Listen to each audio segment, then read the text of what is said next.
Welcome to the Hockey Players Club podcast. Brought to you by HockeyPlayersClub.com, where hockey players from around the world connect for one-of-a-kind content and quality products at unbeatable prices. Like the brand new Hpc X1x Hockey Stick, made of 100% 18K Diamond Light carbon fiber, completely redesigned and only weighing 375 grams, the X1X delivers all the performance and durability of the most elite sticks on the market, but for $100 less. Let's see what this man thinks.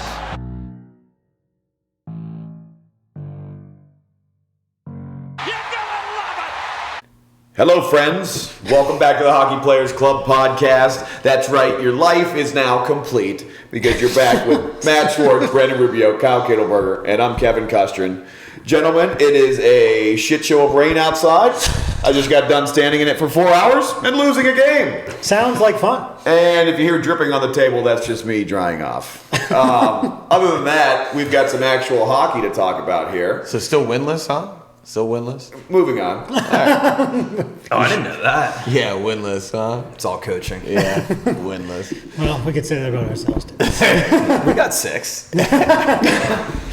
No, but before we get into all the NHL talk, because it's been a crazy week, obviously, trade deadline, all that sort of shit. Lot going on. I had a story I wanted to share with you boys. So for my lower level league that I play in with my cousin, where I play out defense, we had our championship game last night, and we actually had a hell of a season. We had a perfect record. So we went 10-0 regular season, and then semifinals.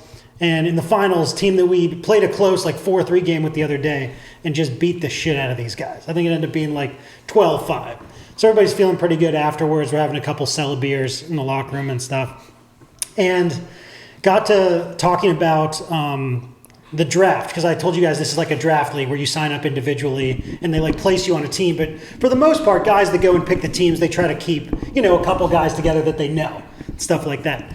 And so my cousin who does the draft is telling me about this. He's like, so there's this one guy that somebody at the draft was like, oh yeah, I picked him last session. He didn't show up for a single game. And somebody else is like, oh yeah, I picked that guy up before as well. He didn't come to one game. He's like, and then I actually ran into that guy at the bar and I was like, dude, what the hell? I picked you last season. You didn't show up for any of the games. What's going on? He's like, oh, well, whenever we have my game or the games are scheduled, that's when I see my girlfriend. Oh, so clearly this guy is signing up for men's league, tells his wife, oh, honey, I got a game tonight, and that's when he goes and meets up with his girlfriend. I don't know.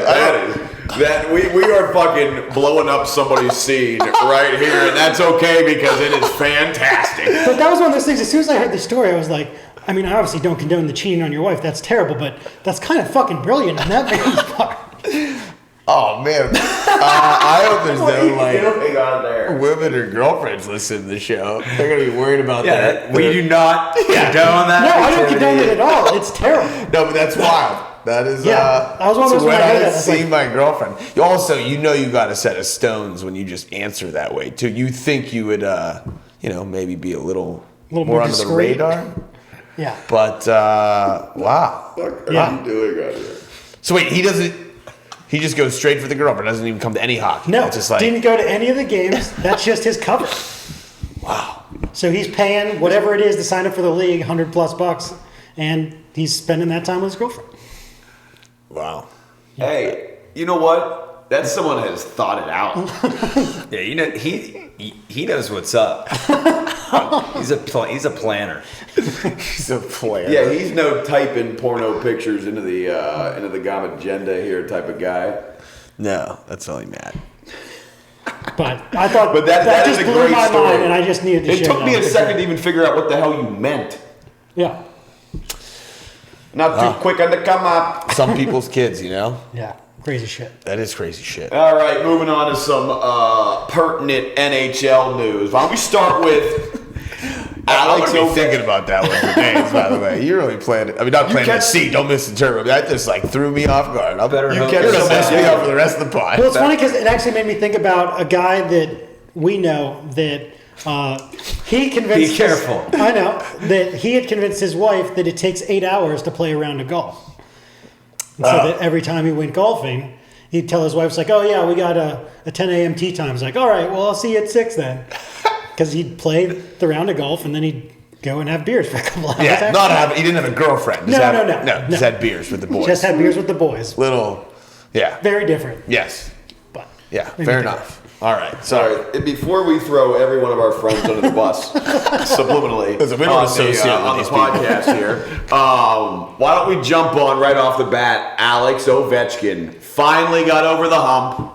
He's now in the 700 goal club, and he's the second fastest to do so. And I think he's going to get to a point now where the floodgates open a little bit, because you could tell last week or two he's been gripping the stick a little tight.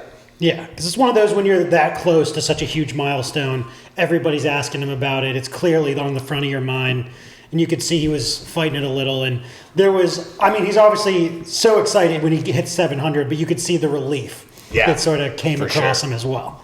How about that snipe, too? I mean, classic one-timer. Not in his normal spot, of course. He's off on the right side, but goes top left. I mean, just a sick 700th goal, you know?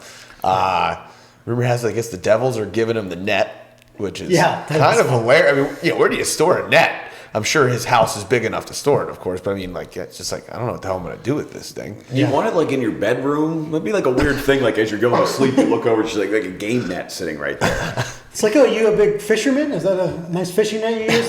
No, that's the net I scored by 700 goal. I just like to look at it. Do you watch hockey? Yeah, you've seen me. Funny you say, though, he's definitely been it definitely was a relief. He's actually scored a couple since. I feel like, now he's just right back in the flow, the swing of things, I guess. Tied for the league lead right now? No? I haven't seen a relief like that since I watched 40-Year-Old Virgin. Continue. That's why you paid the big bucks. I will say it's funny to me that people were saying he finally did it and it's about time. I know that I saw some people kind of chirping him about it. There's a 5-game goalless streak. Yeah. That's not by any means, that's his longest consecutive streak of the year of not scoring a goal too. Before there was 3 games. And I think that's why people were saying that. It's he's been so consistent all year, and then he gets so close, and all of a sudden they're just not going in. Yeah, he already had 40 goals at that point. I know. What the hell's wrong with this guy? It's fucking terrible. But in those games he had 8 shots, 7 shots, 6 shots. Right. So he just consistently throws the puck on net. It's amazing. Yeah. Did you see Gretzky's comments? I did not. Really cool little interview. I guess he was commenting on when he was chasing down Hal's numbers. Hal was kind of following him around. He wanted to be at the game when the record was broken. Oh, yeah, I remember that. Yeah. And Gretzky was actually saying how he was sharing with his dad, it feels really weird and maybe even not right or kind of insulting. This was a legend he looked up to, so it feels weird to be passing him. And his dad gave him the advice of not at all. If anything, it's an honor and an ode to this guy, and that's what the game is. The game needs to continue being there. Just the fact that this guy wants to be there and shake your hand. Yeah. He's these records are meant to be broken, and I think he said something along the lines of just make sure you're there to shake the hand of the guy that breaks your record. So anyhow, he had commented that, if and when Ovi might actually be hovering around that number. He says he would plan to be going to those games and wants to be the first guy to congratulate him. Yeah. Which it's just Gretzky, you just got to have so much goddamn class all the time. Yeah. Yeah. I thought it was really well done that the NHL put together a video of everybody in the 700 goal club. Yeah. Obviously not Gordie Howe, but they had Mark Howe standing in for him instead. But I thought that was really cool of all the guys to congratulate Ovechkin for appropriately being the 8th member of the 700 goal club. And God, it is just crazy to think about 700 fucking goals. And he's not done yet. He's not even at all close to done. He seems like he's got a lot of good years left. Who is this Mark guy? We want Gordie. I know. I really want to see him do it. I'm pulling for him in the biggest way. I think he's going to do it. Cool. That'd be the coolest thing. If he just keeps looking at his career numbers, he's got 5,524 shots over 1,146 games. That's an average of 4.8 shots per game over a career of over 1,000 games. That's unbelievable. Yeah. That is unbelievable. And I'm pretty sure I saw as well, he was the fastest to go from 600 to 700. Wow. Of everyone that has 700. Ooh, that's an interesting Because he's been on a tear these last 2 years, and all of a sudden he just shot way up the list. Yeah, he was the 8th player to score 700. I mean, I wouldn't hate it if he scores 0 more playoff goals, but I want to see a shit ton more regular season goals. good caveat right there, Brandon. And with that, we're going to move on to some, news on the other side of things, because this next story is pretty goddamn unique, gentlemen, and we're going to touch on, do we say Carolina goaltender? No. David Ayres? No. Okay, the story of David Ayres, who was a 42-year-old Zamboni driver, that got called in as the emergency goaltender for Carolina during a game where both of their goaltenders went down, and he ended up getting a W after making 8 of 10 saves against the Toronto Maple Leafs, who were his childhood hero type team, and a moment that not only has blown up on social media. Let's see, he's done the Today Show, he's been on Late Night with Stephen Colbert. Tuesday was David Ayres Day in Raleigh, North Carolina. But it's one of those things that was a great story. And did we get a chance to check it out? What do we think about it? Oh, obviously I absolutely fucking loved it, because that would be the dream for me if I could be an emergency backup. I knew! That's why you loved it so much. Oh, absolutely. When it happened to Scott Foster 2 years ago for Chicago. Tickets is Carl Kittelberger in the stadium? We need you down here. But I thought it was fucking great, because as soon as I saw that we had an emergency backup going into the game, I was immediately trying to find it and pull it up and all that. And yeah, he looked a little shaky when he first got in there. They scored on their first 2 shots. But the whole story is unbelievable. The guy had to have a kidney replaced 15 years ago. His mom gave him the kidney. And then, obviously he's been able to have a normal life since then, been this emergency backup, and said that he practices with Toronto and stuff all the time. So it was funny after the game when they asked him about, so what happened on those first couple? He's like, Tavares surprised me a little. I didn't think he was going to go 5-0 like that. So, that one's on me. I'll take blame for that one. Second one didn't really have a chance, but, I settled down a little after that. But fucking great guy from all of the clips and everything that I've seen of him so far. And just a unbelievable story. And I think Carolina deserves major credit for the way that they have really handled this and embraced him. And like you said, Cus, it was David Ayres Day in Raleigh. They brought him down and did the siren that they do before the game and shit like that. And just unbelievable, all the great notoriety that the Hurricanes are getting out of this because they've embraced this guy so much. Yeah, a couple of cool things about this story that I have caught on that I love. The guy that got traded to Florida. Eric Haula. Yeah. Haula apparently told him after the second, we don't care if you give up 100 goals, just enjoy it and have fun. Yeah. That's badass. Yeah. I thought that, as I understand it, as the emergency backup goalie, he has to put his bottoms on every game. No. That's what I was told. No. So the way that it works is he stands up he even said it's section 217. Him and his wife have standing room only where they sit and watch the game. So when one guy if one guy goes down, that's when he goes in the locker room and puts at least his bottom stuff on. Okay. So he was sitting in the locker room just with his bottoms on, hanging out. And then fucking Mrazek got ran over and somebody came back in. They're like, you got to finish getting dressed. You're going out there. And he said at first he thought somebody was fucking with him. And he was like, what? It's yeah, your stuff on. You're going in. Time to finish this hot dog? Yeah. I saw, Reddit had some really cool information. He is the second oldest goaltender of all time to record a win in the NHL. He has records. Yeah. Well, he has a hockey DB account now. That might be right. No, it's some no. It's somebody from way long ago. old. I think in the 20s or something like that. Okay. But either way, he's the oldest goaltender at the time of his first NHL win because he was 42 getting his first win.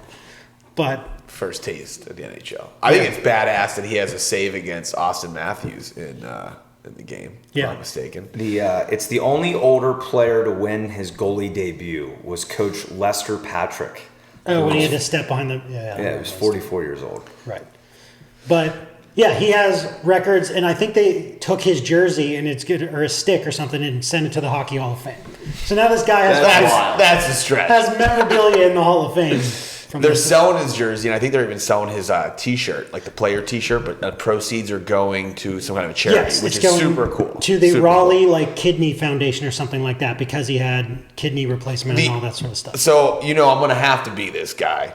The only negative I have to say about this story, and I'm sorry there is a negative, all the media like this past, I feel like we've heard more about the emergency backup goalie than we have about Ovi scoring 700. And I understand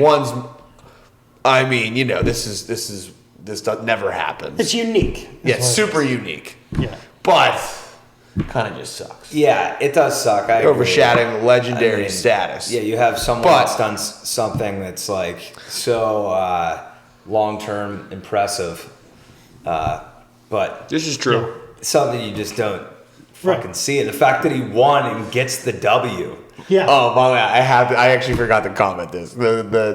On Monday, I actually have a dentist appointment in the morning, and I'm getting my teeth cleaned by an older woman, and she finds I'm wearing a Quest hockey hoodie. So she's like, "Oh, you play hockey?" You know. She's asking me, she's like, "Did you see that Zamboni driver who played goalie?" And I'm like, "Yeah." And she's like, "I didn't know that was part of the gig of driving a Zamboni." I know I can explain it like that. That is hilarious. Yeah, all the Zamboni drivers, they just step right in. Okay, so you go in there, you take 12 laps, clear the whole ice, and then if both goalies get hurt, you're in the game. Right. All right. Well, gentlemen, another big thing that happened since we did a podcast was the trade deadline came and went on Monday, and there was a shit ton of action. Yeah, and I know what we wanted to do. Most trades in a long time. Long time. Yeah. Yeah. And it's a nice little piece of news you don't get everywhere. There's most trades in a long time. We're really good on our numbers. Yeah. We were going to dig in a little bit, and I know we each had a team that we wanted to talk about that kind of stood out in a positive way from the trade deadline, because going through all of these would probably take the entire hour of our podcast. Yeah, we're not going to do that. And no one wants to do that, including you, the listener. So why don't we start going around with some of the teams that stood out to us? Who wants to start? Rubeo, you want to start over there, looking nice and warm? I'll take the reins. Okay. I don't you are the oldest gentleman here. Such a prick. Such a prick. And we use gentlemen loosely. Touche. You know what? I'm just gonna keep in the theme. You know, we had David. How do you say David his last name? Ayres. David Ayres playing for the Carolina Hurricanes. I love what the Carolina Hurricanes did at the trade deadline. I mean, first off, I really don't know what the Florida Panthers were doing trading away Vince Trocheck. I know weird. he's not That's having this season, last season, which were injury-plagued seasons, not his greatest numbers by any means. But I just feel like for his cap hit and for what he can bring to the table, there's not a guy I'd get rid of. I mean, Eric Holla, certainly solid, getting draft picks. But it just seems like they're throwing in the towel. But meanwhile, they're 2 points behind Carolina at the time of this trade. I don't know. Just doesn't really add up. And, same division. But, you look at Trocheck just 2 years ago, had 75 points in 82 games, 31 goals. I just think there's a lot of upside there. Well, I was going to say, he's a Western PA guy. We all know him at least a little bit. You guys have skated with him before, right? Absolutely. That guy's a fucking player. Yeah, he's unbelievable. Super skilled. He really is. I mean, I think his contract's fantastic. His cap hit right now is .475 through the 21-22 season. So I just think that's a great deal for them. Right. Just not for, trying to make a push this playoffs, but even for the seasons to come. And a deal I like arguably as much is them getting Brady Shea from the Rangers. Another guy who signed through the 23-24 season with a cap hit of .525, which I think is reasonable for a guy like him who is probably going to be a top pair, but is going to be a top 2 pair, can eat up minutes, really good skater, pretty consistent 25, 30-point kind of guy. I just think, and then also they obviously got Vatanen as well. Is it Vatanen? Vatanen, excuse me. Sammy Vatanen out of Jersey. Has been injured, but should be back. But they had to reinforce the D with some of their D getting injured. Pickup. It's a little sneaky pickup. And I just think some of the timing of all this, you have the boys rallying around David Ayres, the emergency backup Zamboni driver, who's they've got to shut shit down against an NHL squad, against a Zamboni driver. Right. And they do successfully.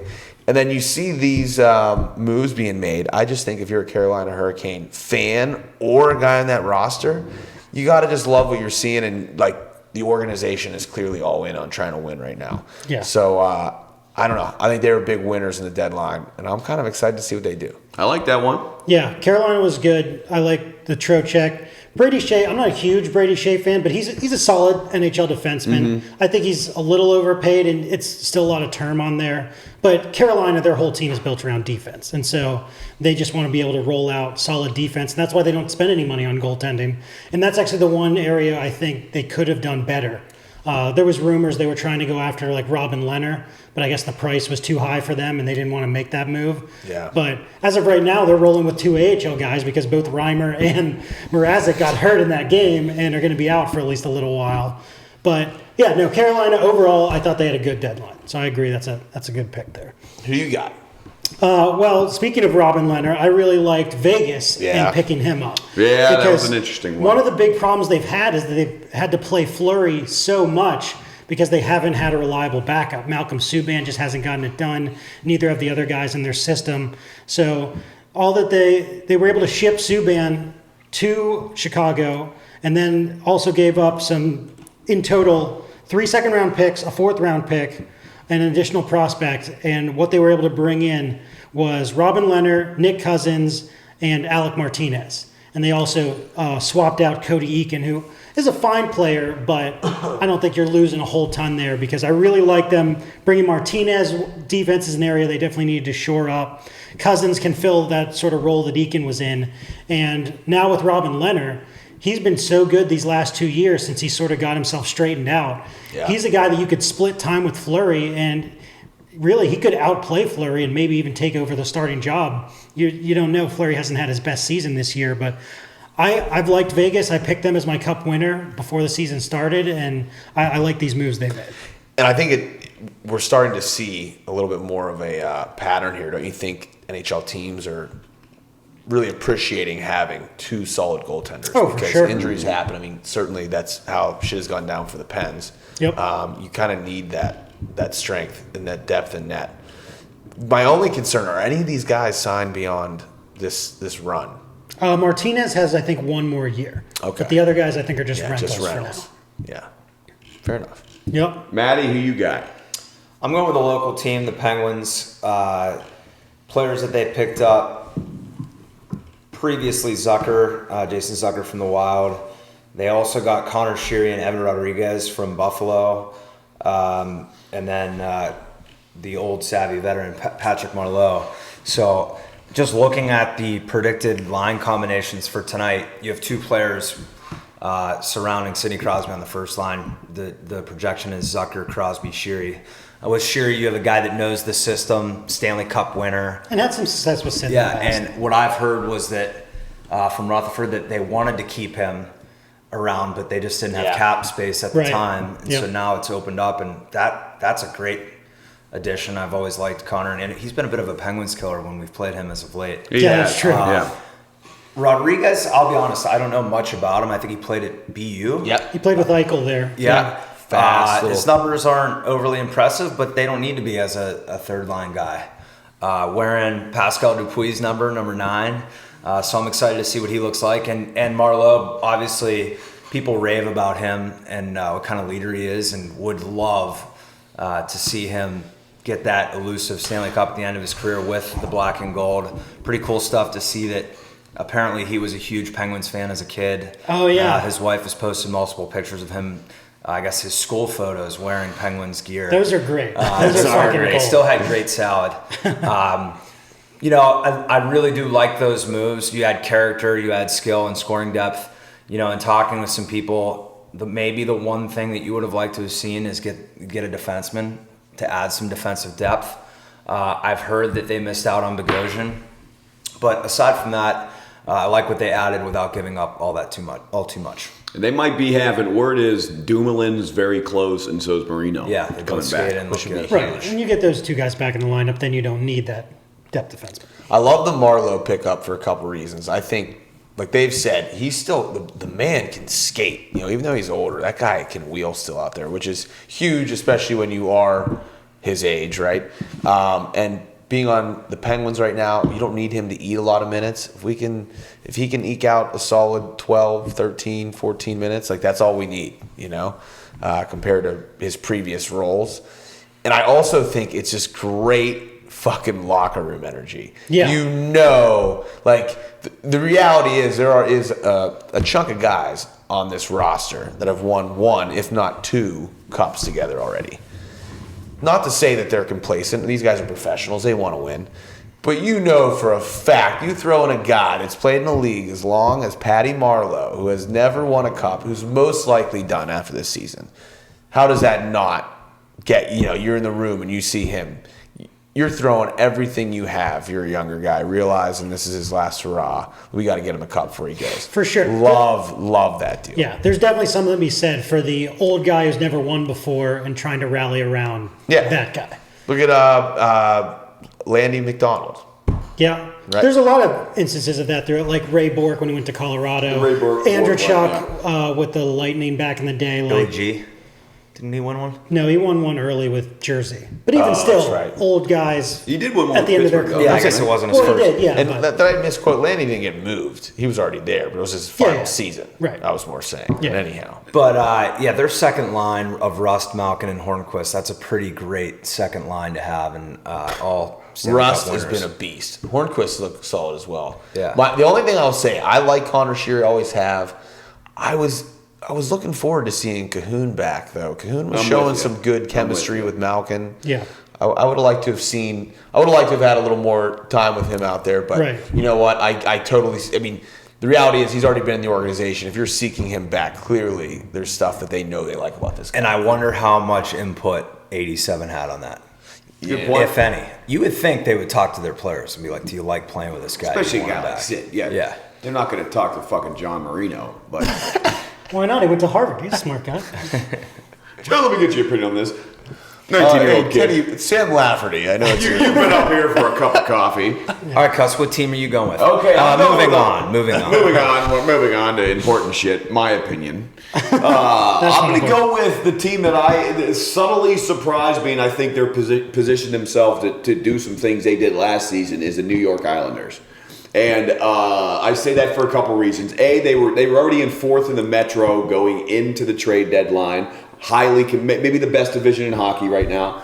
And they're still sitting that first wild card spot, fourth in the Metro. And they started it out a little bit early. On February 16th, they traded for Andy Green off the Devils. And they traded defenseman David Quinville and a 2021 second-round pick. And I thought that just plugged a huge hole on the defensive side and brought in just a quality, can do everything type of defender for them. And they're a team that prides themselves on the defense. Obviously, since Barry Trott's down there, they're a shutdown team that's trying to keep scores as low as they can. I think that's going to help them on that front. The big one for them was getting J.G. Pajot from Ottawa, and that was for nobody off their active roster. It was a 2020 conditional first-round pick, a 2020 second-round pick, and a 2022 conditional third-round pick. And they got one of the highly coveted forwards off the trade market. Someone that was long rumored with a couple teams, including the Penguins. And Ottawa's obviously in that sell now mode, and that gives them some very nice forward depth down the middle there. They've already got a ton of depth already. Guys filling some of those third and fourth line roles like Derek Broussard. Maybe you can bump him down and maybe even bump him out of your lineup. I don't know, just coming from a Pens fan.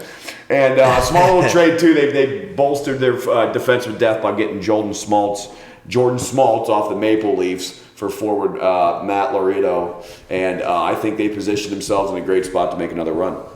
And how about the fact that Pajot signed that contract extension right away? Yes. Yeah. 6 years. Yeah, what do you think about that number? 6 years, what is it, cap hit, $5 million? Yeah, so it's funny actually that you picked this as one of your favorite because it was actually one of my least favorite deadlines. I can't wait. I thought it was terrible. It was way too much for Pajot. He's a third liner on a good team. He was playing first line on Ottawa because they're terrible. And it was too much to give for him. Then they signed him to a long deal for too much money.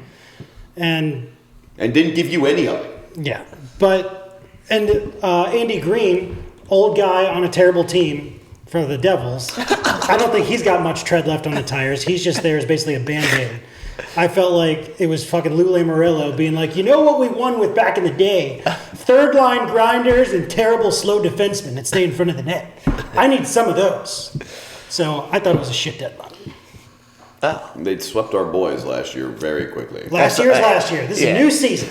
Don't deflect. Now, for our team, for the Pens, I guarantee that. Rubeo, you had something to say. No, I would say don't deflect his criticism. You're trying to talk about last season. We're talking about the deadline that you said they're your favorite, and they're really shitty. I'll deflect like a fucking Patrick Hornquist standing in front of the net. Or Joe with an Pavelski. active You see that stick. video? Yeah, That was sick. impressive. But I wasn't crazy about that. I think Pajot, I think that's I'm more talking about the extension at this point. I don't mind making the trade for him, although maybe a little too much. But the extension, $5 million a year, 6 years. That's too much for him. That's too long too. I don't know. I don't understand No why a one guy like wants to that. stay in New York. I don't know why a guy like the that island. The island. earns that kind of term. He Personally, did drop the mitts in his first game though for them. Scored It a goal goes too. a long way. Yeah, I don't know if you saw that hit. Did you guys see that Trouba hit? Oh, yes. is that who fought him? Was I think he came to his defense. Yeah, no shit. Yeah, Yeah, 'cause I know Dow that- Cole got lit the fuck up. I know Well, that people were saying like get your at head least up, Senators boy. fans were saying that they're gonna miss him and they thought he was a great player. Oh, for sure. Plus, he's an Ottawa guy. He's from the area. Yeah, that's who That's stepped up. Pajot's fighting. Well, You know what? I do have to say, actually, I liked what the Senators did because that's a team that recognized, like, hey, we're still in rebuilding mode here. Any of these Yeah. assets that we're not going to get anything for at the end of the year or we're not going to keep, let's sell. So they moved out Pajot, Ennis, DeMello, Nemesnikov, picked up a 1, 2, 3, 4, 5, and a conditional third that they're not going to get. wow, that's a lot of picks though. Yeah. Hey, it'd be nice if another team in Pittsburgh maybe would admit that and just do the same. Other, I won't want to go into it, but some other teams I thought had some pretty interesting deadlines. Yeah. Edmonton made Yeah, some interesting agreed. Yeah, I moves. agree with That that. was a good one. Tampa had some nice little moves there. It was Not weird crazy. giving up the first round, so many Yeah. first rounders the way they did. Agreed. Like, they were solid pickups, but, I don't know, high prices. What do we think of Kovalchuk with Washington? Interesting one. I think he's going to be as bad in Washington as he was in LA. Because he's not going to get the minutes like he did in Montreal when he started to play better. I don't know if you saw any of the highlights of last night's game. He went to throw a pass back to one of the defensemen and got picked off for a breakaway and goal again. You hate to see it. I actually do hate to see it. I'm a Kobe fan. I don't know. I think it'll be interesting to see. You're right, though. He's not going to get the minutes he had in Montreal. But, and I don't, at this point, at one point I was cool with the Capitals winning a cup because I want to see OV win a cup. But now they've won one. Fuck them. They're good. So, Yeah, as a Pens fan, I like the move because I think Kovalchuk's not going to work there. So that's fine. perfect. Works The other out. team, though, I liked was Calgary. I liked them getting Gustafsson from For Chicago. just a third, too. Yeah, but that was Low a price. really Sneaky. nice return. And they need D right now with, Giordano's, I think, about to come back, but they lost Hamonic as well. So, yeah, bolsters their defense. Anyhow, interesting deadline. Tons of A moves. lot of activity. Yeah. How about actually one that I wanted to bring up that if they would have made this move, then I would have liked the Islanders. Did you hear the rumors that they were this close to getting Zach Parise from Minnesota? So apparently there was a Zach Parise for Andrew Ladd was the big piece coming back the other way just to make like the money work. But I guess like they just couldn't get all the pieces to fit together.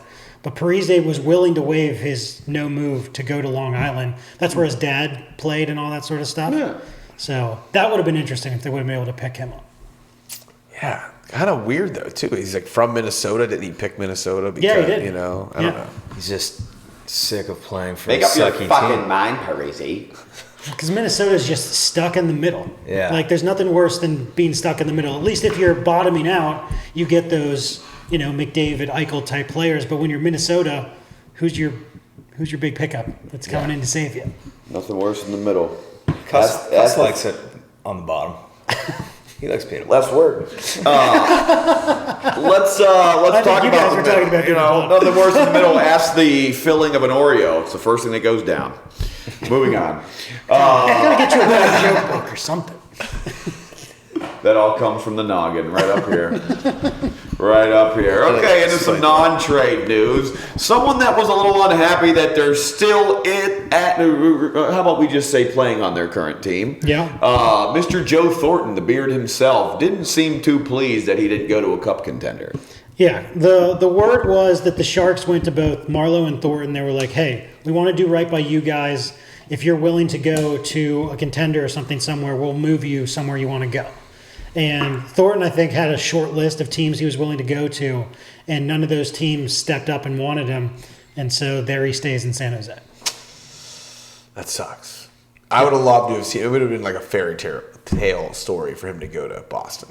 Yeah, back where it all started. That would have been great. And I would have loved Boston and the Pens meet in the Eastern Conference Finals. Oh, it would have been so cool, yeah. Marlowe versus Thornton. Marlowe, of course, being victorious. Obviously. Yeah. But Clearly. Thornton quote, It is. I wanted a shot. I've been hunting this thing down for 22 years, so I wanted another shot at it, and I wanted to get something for the Sharks in return. But it just didn't work out. Back to the grind. That's how it is. Yeah. And that's a tough grind being in San Jose right now. Yeah. Yeah. Supposedly he's coming back next year, so I guess this is not the end. At least those are the rumors, that he feels like he's still got at least one more year in him. But even still, it would have been nice to see him move somewhere this year. Yeah. definitely. He's got one more year that isn't in San Jose. Also possible. Yeah, let's see. What do we want to touch on next? How about boys? some quick hits? How about we just go through them Yeah, quickly? Maddie, you want Any to quick? comments? Yeah. You want to quick hit these bitches? Drive the bus here, Yeah, we're man. gonna quick hit him. Lick it up and spit him. The one-line assassin coming up last. All right, so Sportsnet posted a clip. Louis DeBrusque interviewed his son Jake DeBrusque when the Bruins were in Edmonton before the game. Pretty awesome clip, father-son. Louis played in the NHL like his son Jake. He was calling him kiddo in the interview. And chirping him a bit. Yeah, chirping him. At the very end, Jake said, "I love you, Dad," and every heart melted in the world. You guys catch that? Yeah, that was awesome. No. Pretty sure actually all the younger women, any of the women prior to menopause slid right off their seats when they heard that, actually. Is that inappropriate? No. I mean, we crossed that line a Not long at time all. ago. Okay. We would have lost them during episode That, 2. like, you got. I mean, I know they were actually chirping each other about their hair, but the DeBrusques, they've got some nice hair. Yeah, Solid salad, Great yeah. salad. And then someone showed the clip of when he scored his first NHL goal and his dad was in the stands. He started crying. Yeah. And then everyone else also started crying. Then everybody held hands and we all just looked to the sky. And, He's my special boy. thank God we're alive. Nathan Gerby, 5'4", hit Claude Giroux, 5'11", big hit, kind of left his feet, and then There's a little had to answer the bell to, is it Sanheim? I think so, yeah. Who had 11 inches on him. And he took him down, Gerby took him down to the ground. A lot of people are claiming he tripped on a stick or a glove, but nonetheless took him down to the ground at 5'4", playing in the NHL. That's pretty badass. What do you guys think of that? Gerby's quote, I didn't see a glove there. Yeah, he did what he had to do. Great hit by him. And then, the way that it is in the fucking NHL now, somebody gets hit, and all of a sudden somebody else has got to fucking jump in and cause a fight. Nobody can hit each other anymore. I hate and I love that aspect because you can't have a fucking big hit, whether it's legal or not. If it's legal, it's another thing. But even legal hits, you can't have a legal hit without people losing their shit and standing up for little Billy, who couldn't keep his head up. Staring at the puck, trying to guess the logo on it. Get your head up, son. There's people coming. I thought, he left his feet a little bit. He for did. Sure. You have But to you with know that what? size. I mean, you do. He hit him on the kneecap. And on the kneecap. But Hit you with my lollipop stick. I think the number one. I think the number one comment on the social post was like the quote from Elf. He's an angry elf. Call me an elf. Call me an elf One more time. Does Santa know you left the workshop? Moving on. The Anaheim Ducks played the Vancouver Canucks last week, and there was kind of a bit of a soft hit on Pettersson that Myers on Vancouver took exception to. Ended up giving a little cross check. I think it was it Mason? And then grabbed. Josh Manson was the one that came. Yeah, but he grabbed the number 33 on Anaheim. Oh, Silverberg. Silverberg. You were way off. Well, no, Mason, I think, was the guy that hit Pettersson to start it off. Either way, nonetheless. Not Manson. Are we trying to say Manson? Must be your bull. it's got to be your dog. Type this shit in here. Either way, the important part is that Max Jones was the guy's name that I was looking still for. not even close. Anyways, Max Jones hits Pettersson. Myers takes exception to it. Grabs the other guy. Manson We have lost any listener that we have. Manson sees Myers grabbing their second leading scorer on the team and immediately sprints at him, throws his gloves to the ice, and Myers is no small fucking guy. He's like 6'8". Yeah, he's like 6'8", and he throws this guy like he's a fucking squirt down to the ground, and as they're both flying to the ice, he lands this haymaker mid-air. And then to add insult to injury, the ref comes in to like stop it and just snow plows the guy as he's getting punched. That's the best part. Old time hockey, over the line. What do you guys? You like it? You hate it? You want more of it? Well, it's kind of the shit we were just talking about, that like after any type of big hit, there's got to be some type of fight, scuffle, response, whatever it is. It is entertaining, though, just to see Manson come flying in like a fucking crazy person and throw him down. But that was one hell of a well-timed haymaker. It was. They were Yeah. like both Well-timed, spinning and well-placed. falling to the ground. Definitely third man in, but nonetheless. Yeah, Oh, third no man in. doubt. Yeah. But people seem to really love that by Manson and endeared himself to the Ducks fans, even though they're having a rough year. Next up, did you guys see the clip? I actually saw it. Spit and Chickless posted it. It was a youth hockey game, and the guy throws a garbage can on the ice. it looked like in the middle of a power play. Yeah, in the middle of a power play, and then he's like basically asking the refs to fight him. There's something about the glass separating the guys right there. Right? There's something about it. It's like an animal in the zoo. Separating I think the they can- fans from the refs. You got it. Saying. You Yeah. got it. It's just beyond embarrassing. Like, Do you think that guy can get arrested for that? I hope. Disturbing That's the peace, assault, maybe. brother. I mean, he would have hit someone with that garbage can for sure. Yeah, you got kids. But on that the is fucking just absolutely ridiculous. Oh, like, yeah. what are you doing, buddy? It's fucking embarrassing. And like, you're in a youth hockey game. Like, can you gather yourself here for a second? Like, nothing that's happening on this ice surface is gonna mean dick once we leave this ice rink, right? It got me thinking. You guys have any crazy stories? I can lead it off. I'll never forget. My dad took me to when TJ was playing some team back in the day. Johnny's Adler on the ice at Civic Arena. There was a fight. I think the refs were questionable. Some dude had his friggin' camcorder, like old school camcorder, and chucked it onto the ice. It was amazing. It's a couple $100. Yeah, and this is like back in the day when those things weren't tiny. They were chunky. Yeah. Need a crew. So I am probably 5, maybe 6 years old, playing indoor soccer at Grand Slam. Oh, I You guys remember that Grand place. Slam, Yeah. South Park, like hard like outdoor court type material on the court. 2 moms, fist fight, cops come. 5 and 6 year olds playing indoor soccer. That's ridiculous. Chalk that one up. Chalk it up. There's just so many. Any time that any type of parent or fan gets thrown out of a game is just like a huge embarrassment.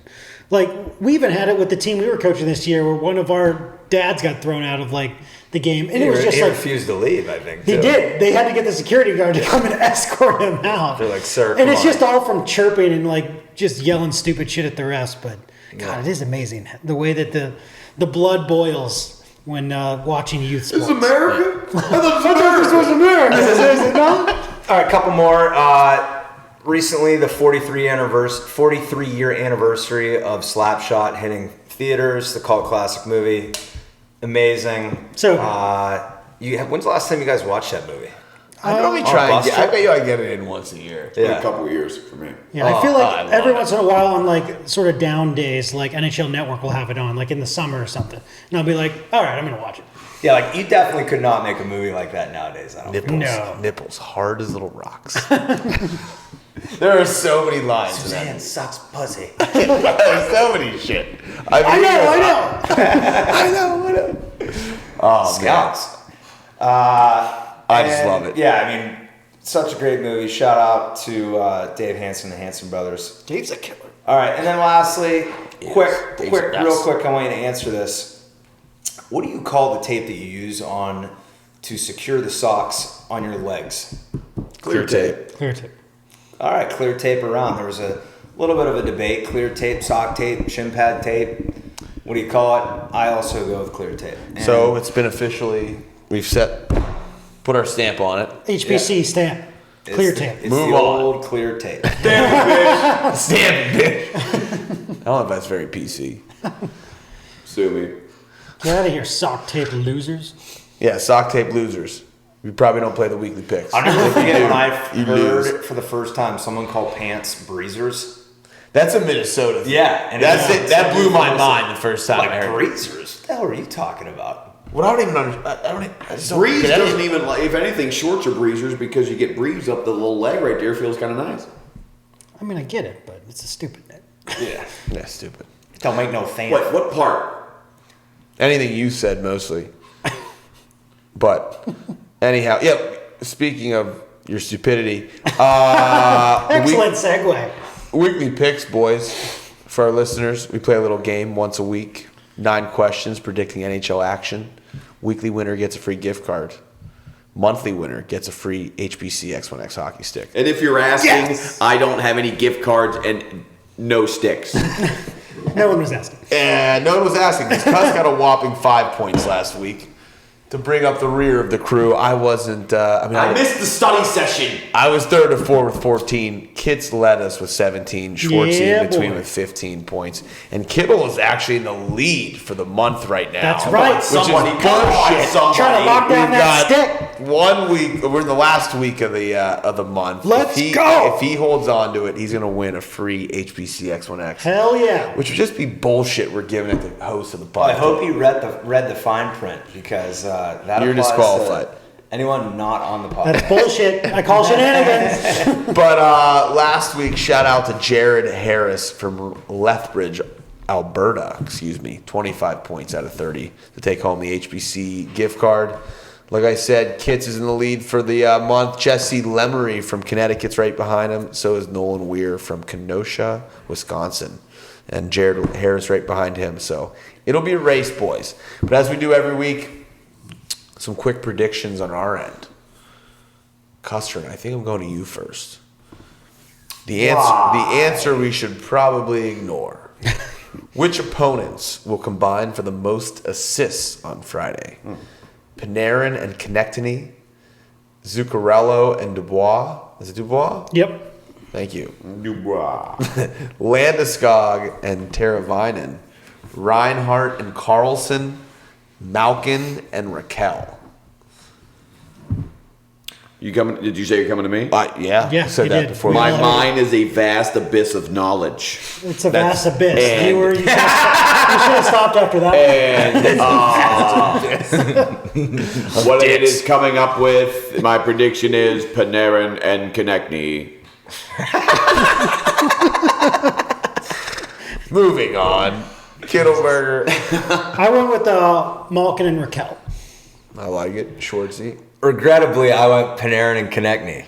See, I'm with you there. I picked that as well. And anytime Kustron picks it, I'm really reluctant to confirm. I'm dragging you all into the fucking mud with me. Into the vast That abyss. said, that question, I don't have to confirm my answer until the game starts on Friday. So maybe I have to recap. No take backsies. Yeah, losers do that, Brandon. So you must change regularly. Kittelberg. Why'd you Yeah. whisper that? Did you gotta say it with confidence. Say it with your chest. Kittle, who's going to win the Canucks Maple Leafs Come on, game we've on asked you twice, Saturday? Kittelberger. And What the these hell? guys are they're pretty close to the points right now. Yeah. Canucks, unfortunately, just lost Jacob Markstrom, it looks like, for a little while. So I went Maple Leafs. Kustron. I went opposite Kittelberger with the Canucks. Yes. Markstrom will be back by then. No. No, he won't be. Summon your inner doctor. Schwartz. Get back out there. I'm also going to go with the Canucks. A little bit less pressure on them this time of year, and I just like their team a little bit more. Yeah, I'm not feeling good about my picks, boys. I also am with the Canucks right now. Oh, this is great. I'm feeling real good. I might have to. That one goes in on Saturday, so I got some time to change. Schwartz, going to you for the last one for 3 points. Which game will have the largest margin of victory on Saturday? We have the Buffalo Sabres playing the Arizona Coyotes, Dallas Stars playing the St. Louis Blues, the Winnipeg Jets playing the Edmonton Oilers.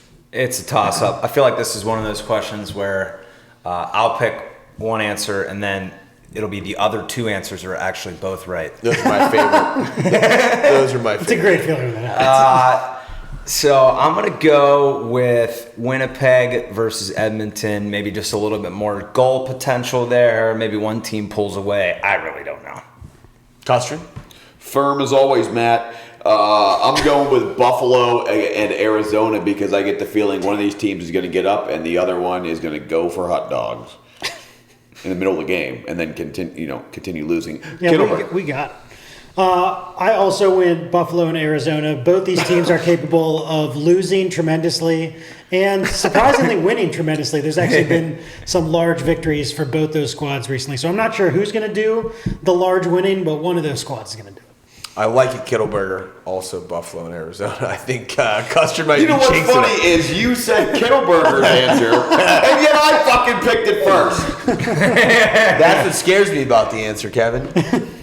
He chose his words. Hey, let's give credit where credit's due, okay? Kittelberger copied me because he knows where his bread's buttered. I don't think that's how that works. Yeah, you've been copying me all year. If so, I would have way less points. This is a fact. Fewer points. Reminder for our listeners, hockeyplayersclub.com/weekly-picks. Play the game, takes all of a minute, could win a free gift card, could win a free stick. And someone's got to win this out of Kittelberger's hands because I don't like it. Yeah, send an email. We promise I won't correct your grammar. All you guys, skip your picks this week. Don't put them in. Just leave it alone. Not a big deal. Yeah. Don't go in there all Rubeo-like. Nothing's going to happen. It's all good. I'm feeling good, gentlemen, about this week. I'm feeling good. My picks are in. They're locked in, and I don't revisit them. Touche. Okay. Is that why I lost by 12 points to the group? Probably. Yeah, probably. All right, boys. I think it's that time. It's time for Win Kyle's Money.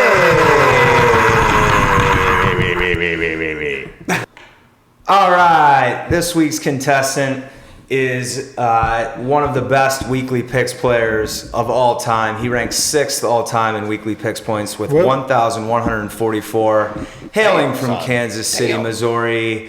The forward for the Kansas City Offsiders in the B League at the Centerpoint Community Ice Rink, Michael Jacoby. Hey. What up, Michael? Hey. What's going on, guys? All right, brother. Pleasure to be on the podcast. I can say that. Pleasure having you. And also, those are some impressive numbers you got for the weekly picks. Although I have to say you're a little bit behind me right now, but I probably have an unfair. You're probably ahead of me, Mike. So that sounds about right. So Michael is ahead of Rubes is the only one ahead of Michael, and he's better than myself, Cuss, and Kits on the weekly picks side. So you have to be one of the OG weekly picks players. He absolutely is. To amass over 1,000 points. Yeah. Love it. So how many, just out of curiosity, how many teams are in your league in Kansas City there? So we've got 3 rinks in Kansas City. Our particular rink out in Independence, we're about 20 miles east of downtown. It's where the East Coast Hockey League KC Mavericks play. Okay. We've got in the B level, we've got 6 teams. A League has 6. C League has 6. Our D level, which is it's just kind of blown up, of course with the team cross state from us, who I don't like to mention, that won the cup recently. That team's got like 10 or 12 teams in it now, which is just great. And then we've got an elite level, for guys who might have played NCAA or juniors and then got real jobs and moved to Kansas City. There's like 4 teams in that one, so it's the B League. It's pretty well. It's mostly guys like 30 and up. From what I can tell, we get a couple of hotshot, 20-year-old kids will come in and skate with their dads and make the rest of us look bad on a Sunday night. The teams are pretty well balanced. I mean, we've got a pretty garbage record this season. We've had some interference from the Kansas City Chiefs on their run. A couple of us didn't quite make a couple of the games due to some scheduling conflicts. But that's all right. We start playing for some T-shirts here in a couple of weeks, and that's when we really shine. So Nice. Perfect. That's awesome. All right, well, we're happy to have you on the pod to play Win Cal's Money. I'll explain the game for you and anyone else who's listening who may have not heard the game before. You'll go against Kyle. You have 1 minute to answer 7 questions, and whoever gets the most questions right in the shortest amount of time wins. If you're stumped on a question, you can pass and come back to it at any time.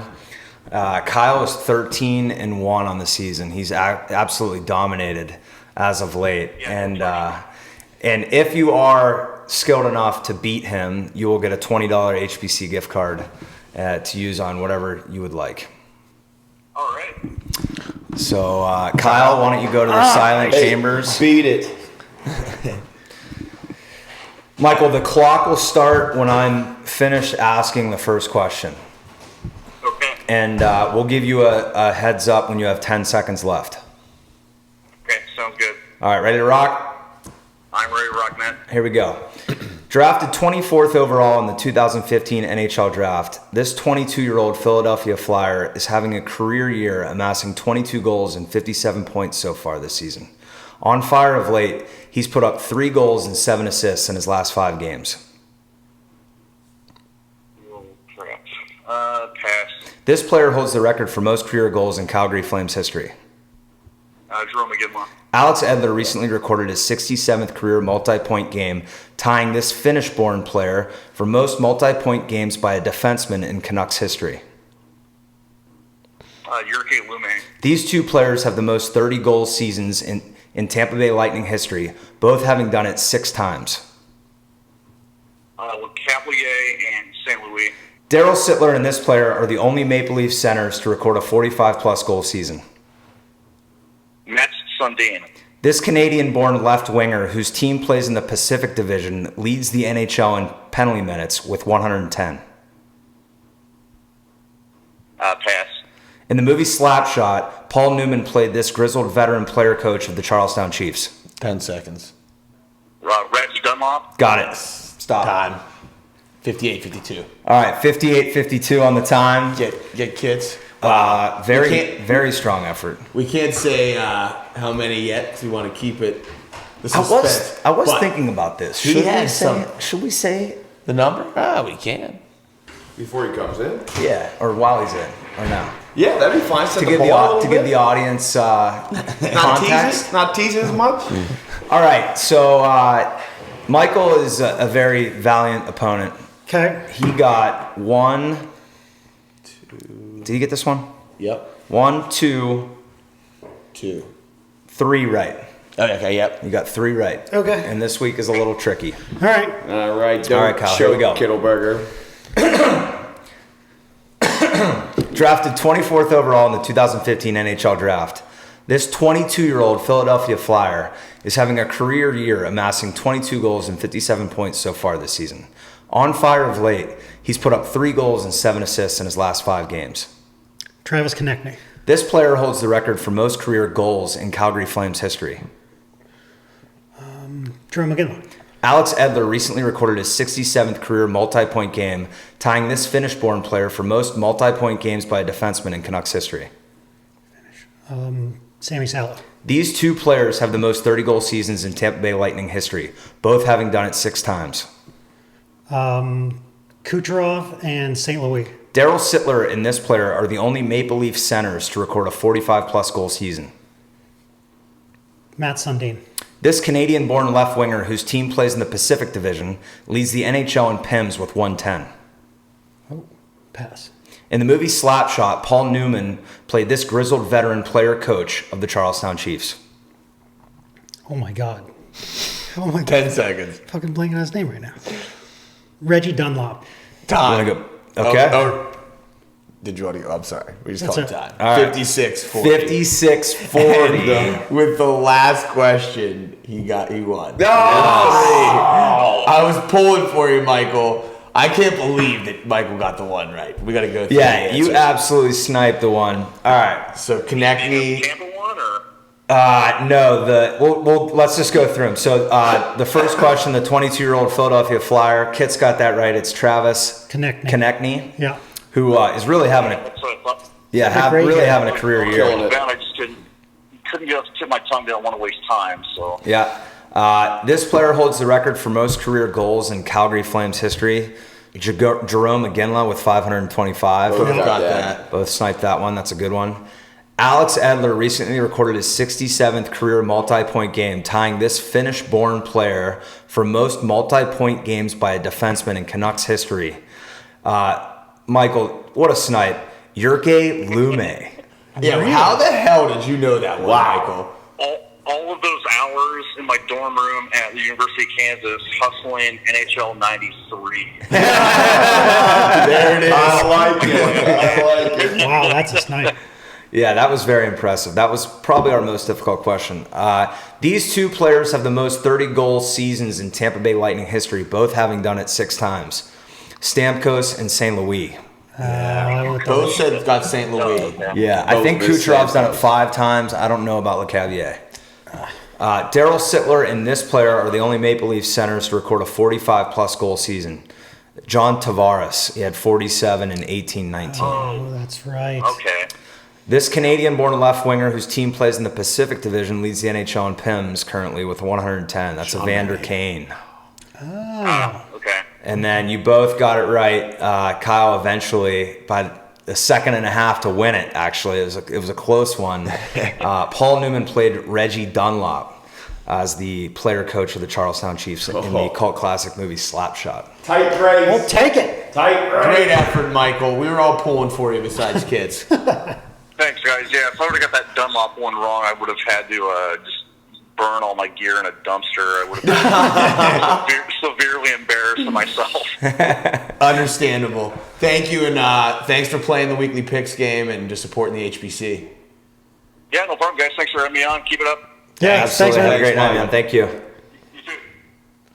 So I almost shit when he said Jyrki Lumme. That was a fucking snipe. I'm like, there's no chance in hell anyone's getting this. And he didn't even hesitate. Yeah. He just sniped that one. Yeah, that's when I thought maybe he had a chance. Yeah, so did I. I'm like, this could be interesting. This guy's a contender. Yeah, then he went into a cave for a couple answers. I know. Well, you know, we'll have to figure that out with our tech department. That's the first time that one's happened. That guy only works on weekends. The cell service in KC. It's pretty flat there, though. What the hell? Yeah, I don't know, man. Well, boys, another victory for Cali. Moves to 14-1. Yeah, boy. The legend grows. Yeah. With every week, the nerdery continues to impress. That's right. And his head gets bigger and bigger and bigger. Not gonna be able to fit through the door. Boys, Yeah. good talk. All right, gentlemen. Good hockey talk. Cheers. Till next week.